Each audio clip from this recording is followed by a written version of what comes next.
All right. 15 seconds on the clock. Starting now.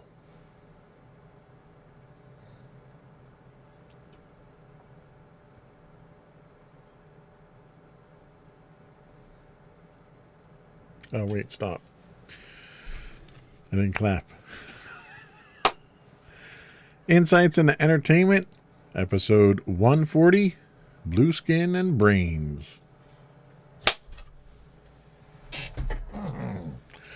15 seconds on the clock, starting now.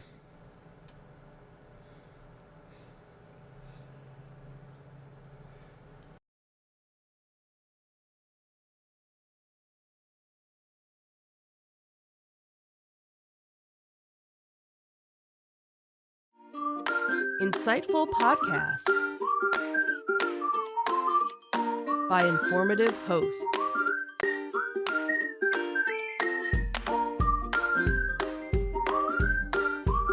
Insights into Things, a podcast network.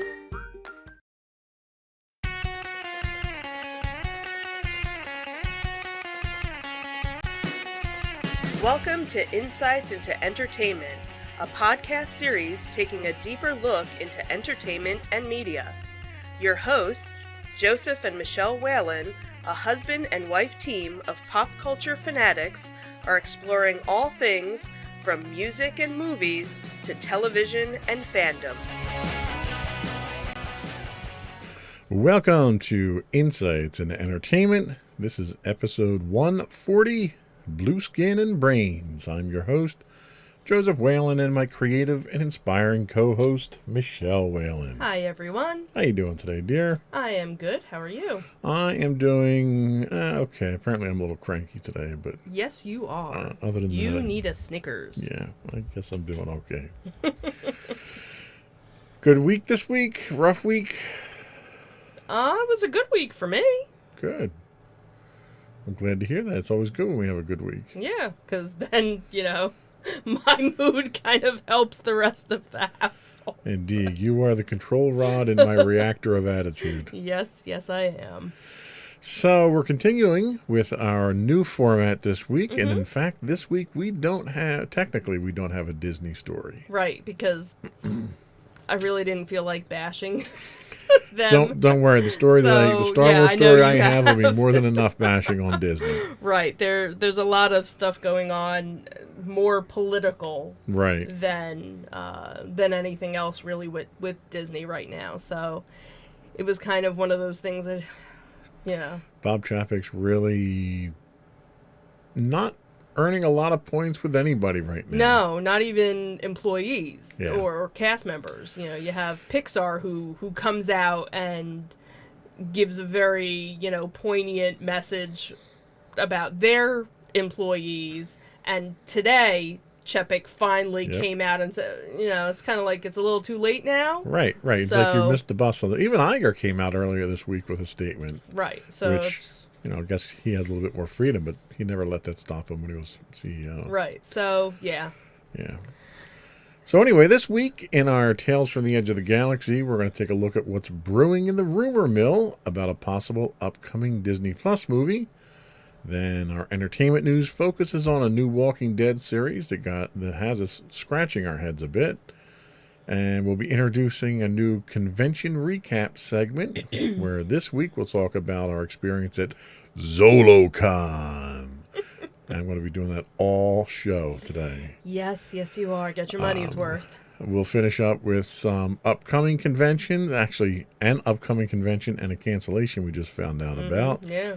But other than that, it's another good show I think we got. But before we get started, though, I would want to invite our listening and viewing audience to subscribe to the podcast. You can find audio versions of this podcast listed as Insights into Entertainment. Video versions of this and all of our podcasts can be found listed as Insights into Things, available on Apple Podcasts, Spotify, Google, Stitcher, iHeartRadio, Amazon, pretty much anywhere you can get a podcast these days. I would also invite you to write in, give us your feedback, let us know how we're doing, give us your conventions you'd like us to plug. You can email us at comments@insightsintothings.com. We're on Twitter at twitter.com/insights_things. The underscore throws me off every time. Right, right. We're on Facebook at facebook.com/insightsintothingspodcast. We're on Instagram at instagram.com/insightsintothings. Or you can get those and much more on our official website at insightsintothings.com. Ready to get going? Sure. Here we go.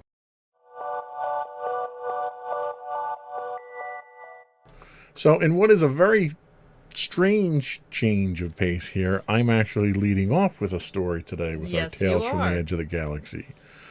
So this is in regards to a classic Star Wars novel being possibly adapted into a Disney Plus movie.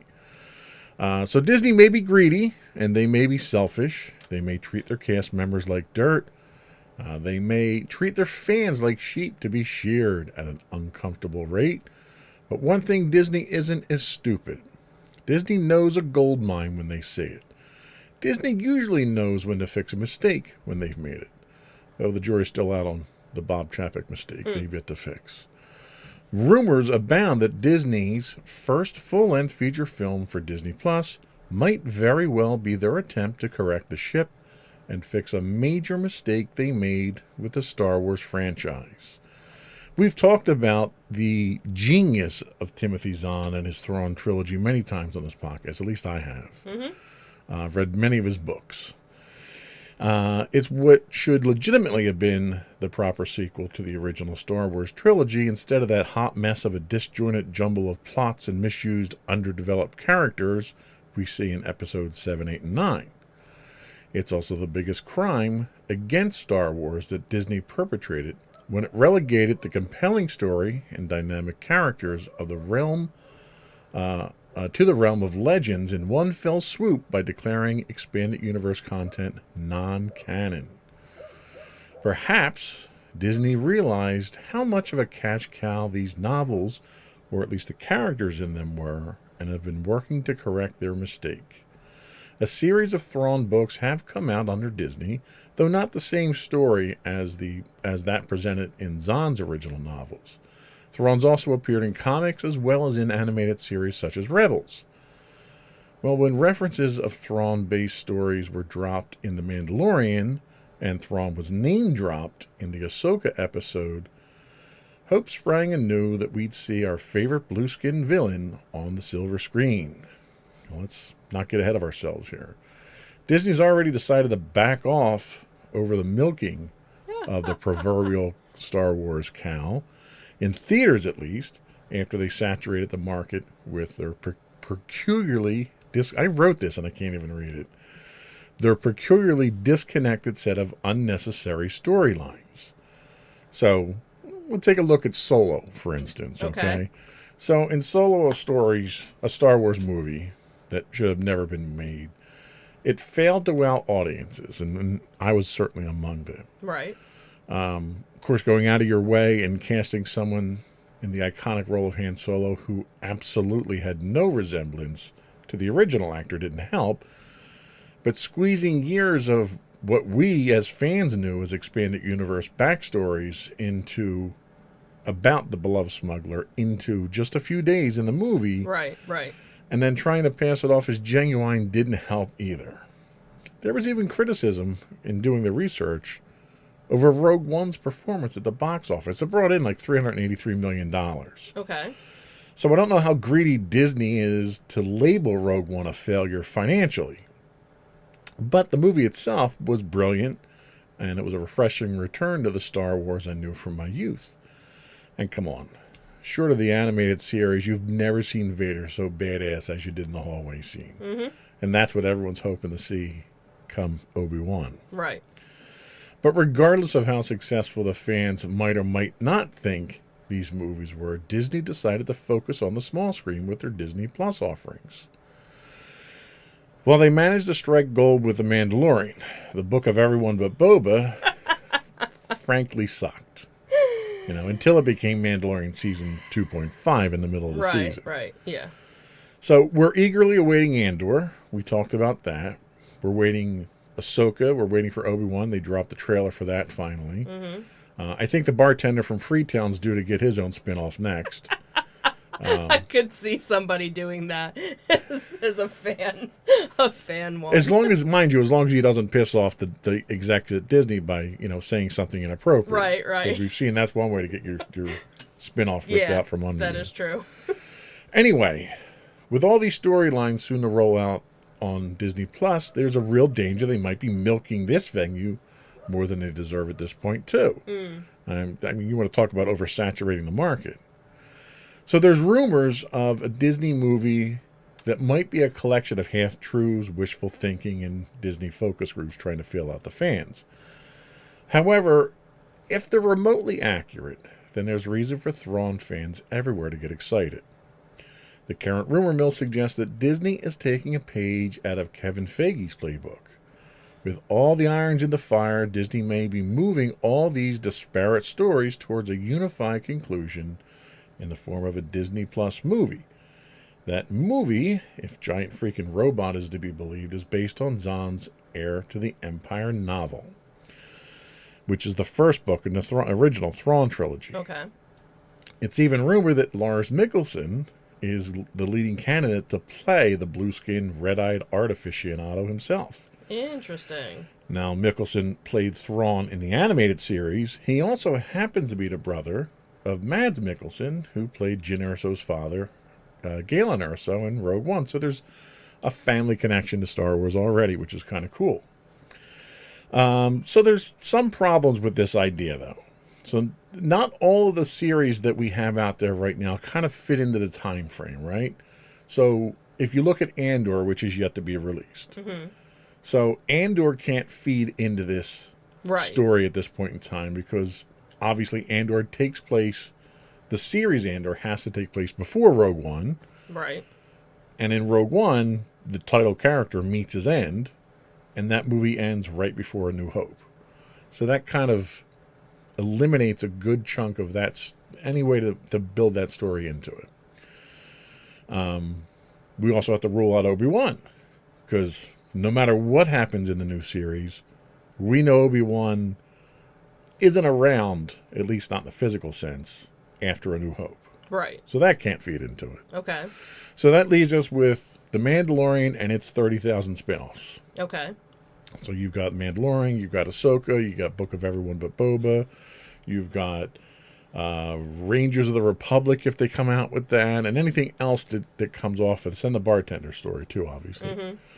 I'm not sure that that's enough story to bring together everything into this Avengers-esque style of a culmination, like they're talking about they might be trying to do, like they did with the Marvel Universe. Okay. But then again, it's a streaming platform, so it's not the big screen, so you might not need as big a thing for it. So I'm not really sure if that's worthwhile to even pursue that going down that line. They've dropped these hints. Like, for instance, we saw the cloning associated with Grogu. So one of the things from the original Thrawn trilogy was this cloning technology that they used, and Thrawn himself winds up using it to clone a Jedi and use the Jedi for his own purposes. And eventually that turns into cloning that's used by the Emperor. So there's that recurring theme of cloning that goes on. So, I don't know, we'll see. So at the end of Rebels, Thrawn's fate is kind of left unknown. He winds up getting into a battle with Ezra and space whales, and they get hyperspaced off somewhere, and you don't know where they are, allegedly. But we can assume, based on the reference that Ahsoka has in her appearance in The Mandalorian, that Thrawn obviously is around somewhere. Okay. Now, given the questionable departure in Rebels, it could set up a similar situation that we see in the Thrawn trilogy books. So the Thrawn trilogy happens after Return of the Jedi, and to answer the question of, well, where was Thrawn during this whole thing, and how's he come back with a fleet? And they explain it away is that Thrawn was sent off on a special mission by the Emperor to go off into the unknown regions and investigate this threat. And The books, the new books that have come out, have kind of alluded to that to a certain extent. So they could already be setting some of that story up to say, okay, he's done with that and he's coming back now. And his departure. He's Thomas Jefferson. He went to France. Right. He did his thing. He came back and was like, "What'd I miss?" Right. I can totally see a musical number with Thrawn. You've heard it here first. I predict Thrawn that. the musical. I have now said it. We will. Nice. It has been said. This has happened. Okay. So I have to ask, really, does Star Wars need to model Avengers? And this is where I kind of, I'd like to think that Disney, which is one of the most popular, most famous creative companies in history, is creative enough to let Star Wars live on its own without having to get formulaic and start using some of these other things. It's Star Wars, for God's sakes. You'd have to be a complete idiot to not be successful with it. Oh, wait, right. Disney's already proven a track record of not being successful with it already to a certain extent. Well, maybe a Feige formula would be needed after all. But I'd like to think there's more than enough top-notch expanded universe. Yes, expanded universe. I refuse to call it Legends at this point. There's enough material there to satiate every Star Wars fan out there. That's not to say that every Star Wars fan loved expanded universe. In fact, I'm pretty sure that R.A. Salvatore still gets hate mail for killing Chewbacca. But let's face it, dropping a moon on a Wookiee to kill him was infinitely more epic than any deaths we've ever seen before or since in Star Wars universes. Chewbacca's dead? Not anymore, because it's Legends. Oh, okay. But yeah, they literally dropped the moon on him to kill him. While he was was in the process of saving Han Solo's kids, which don't exist in the... Right. Not the same ones, at least. Right. So. There's different kids. Different baby mama, right? Yes. There you go. So I can't talk about the Thrawn trilogy without making the joke of what's in a name, besides a few repeated letters for the bad guys. So the corniest thing that came out of the Thrawn trilogy was Zahn's penchant for double lettering the evil villains. The clones, at least. Couldn't he just have stuck with the stereotypical alternative universe method of giving alternate universe bad guys goatees? I mean, we're all used to that. No, instead, he turns the title Jedi character that he uses from Jaros Sabath to Jarus with two U's in his name, Sabath. And even when Luke gets cloned in the series, he's not Luke, he's Luke with two U's in his name. It was really the silliest thing that came out of the books, and it's worth mentioning because anyone who read them knows exactly what I'm talking about. I don't know about anybody else, but I'm excited at the prospect of an heir to the Empire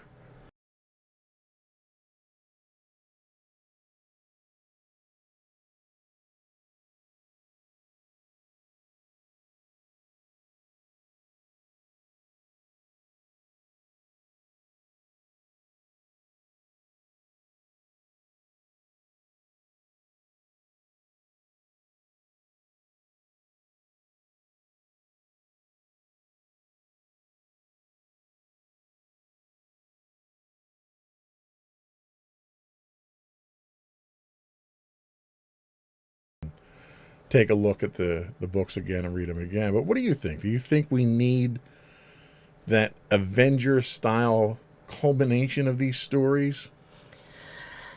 Well, I think the biggest thing between Star Wars and Avengers. So Star Wars, if you go back to the original trilogy, look at how many years it was between each movie. So that was kind of the formula for Star Wars. It wasn't a, hey, there's going to be a new movie every year type thing. Right. Even when they did the different little live action shows, back in like the 80s and 90s, again, it wasn't... Caravan of Carriage! It wasn't something that, happened, so often. So I think when, Disney came, the Disney formula was, well, we have to release something every year or people are going to forget, because that's what happens with Disney animation. So, Right. you know, Well, I looking mean, at Disney also paid a king's ransom for it and needed to make money off of it somehow. True. And did they need to saturate the market with it? Probably not. Right. And I think if they had taken the time to cultivate it in kind of the same way, maybe not wait, 10 years in between, movies, Right. to because I think that's what the problem was with not really the first three. Well, the first The three, prequel. the prequels weren't Disney.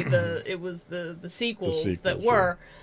I think the problem was that they rushed to try and get it out, and you had this, because you had one director and you had another, and you had, so the storyline never flowed. Right. Where what they really needed to do was sit down, plan out all three to make it a cohesive story, and that was Well, where the fans kind of were and like, really what they should have done if they wanted to do it right was they should have waited on the movies. mm-hmm.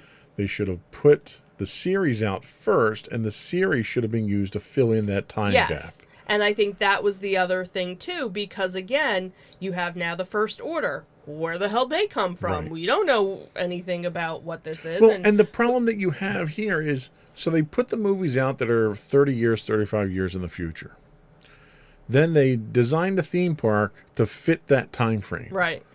Then they put out their TV series that are all over the damn place. Right. Because So, they Mandalorian's 5 years after Jedi. right. Obi-Wan is obviously before A New Hope. Right. Andor's before A New Hope. Book of Boba is somewhere around the time of Mandalorian. Right. Like, they're all over They're the place. they're time jumping back and forth and back and forth. Now, granted, when A New Hope came out, you kind of just had to go, hey, this is what's going on.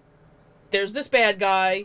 And Right, so you know, were dropped in the middle of an action film Right. with A New Hope. Right, exactly. So it was almost like that's what they did with 7, 8, and 9. With 7, it was like, just go with it. Like, oh, by the way, here's Right. Han, here's Leia.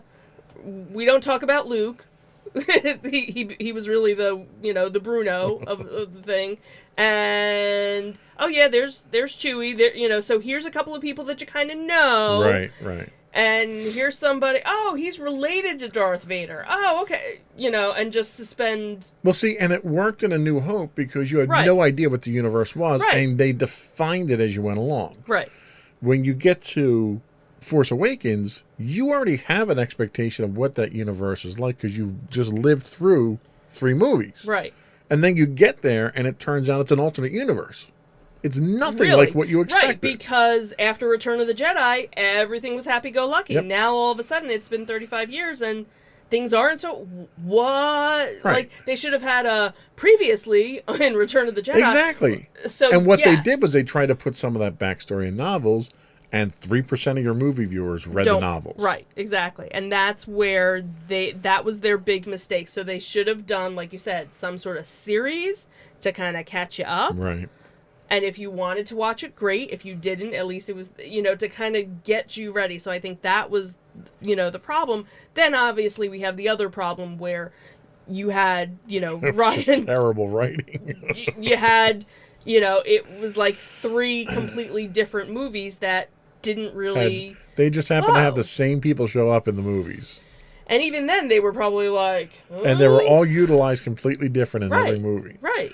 The one thing that does concern me about the prospect of an Heir to the Empire movie is I have this deep down fear that Disney's going to use this to relaunch Star Wars.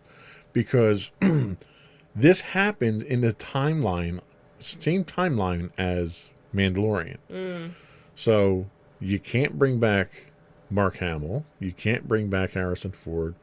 You certainly can't bring back Carrie Fisher to play these characters who were all pivotal characters in the books. Right. So is this them saying, okay, here's your new Luke, here's your new Leia, here's your new Han? Is that what they're going to do to pull this off? Because it's going to cost a fortune if they have to digitally de-age everybody. Yeah. So that's where I'm concerned. That's a problem when you keep... Especially considering what they frame. did with Luke's appearance in the Book of Everyone But Boba, because they didn't even use Luke's voice. Right. They didn't even have Mark Hamill come in to do the voice. Right. So that was like the biggest slap in the face imaginable at that point. I don't know. So I want to see the series, but I don't want them to ruin my Star Wars. Right. And they've already ruined my Star Wars with the new stuff. Yeah. Which is another reason why I won't spend that ridiculous amount of money to go on the Galactic Cruiser. Yeah. Because they're desperately trying to tie that into the classic Star Wars too, with the new novel that comes out about Han and Leia's wedding and how they take a trip on. Like they're just desperate to try to connect these things. And it's like, sorry, you guys screwed the pooch already. Right. Go back, do away with all your new stuff, canonize all the stuff that was expanded universe, and then maybe we'll accept your relaunching it if you're going to give us new quality stuff.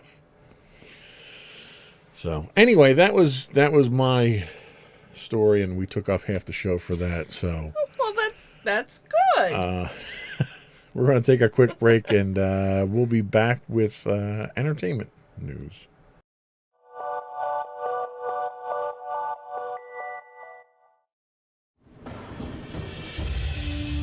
For over 7 years, the Second Sith Empire has been the premier community guild in the online game Star Wars: The Old Republic. With hundreds of friendly and helpful active members, a weekly schedule of nightly events, annual guild meet and greets, and an active community both on the web and on Discord.